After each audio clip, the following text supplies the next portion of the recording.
ہماری امت میں جو زوال آیا ہے اس کے اسباب تو بہت سے ہیں، لیکن یہ کہ اس کا ایک بہت بڑا مظہر کیا ہے، وہ یہ ہے کہ ہماری امت کی عظیم اکثریت یہ سمجھتی ہے، مانتے تو ہیں جنت کو، دوزخ کو، محاسبہ اخروی کو،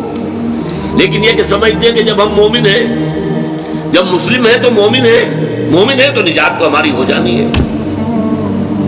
یہ تصور جیسے یہود میں عام ہو گیا تھا، لن تمسنا النار الا ایاما معدودات یا معدودہ، دو جگہ قرآن میں یہ مضمون آیا ہے،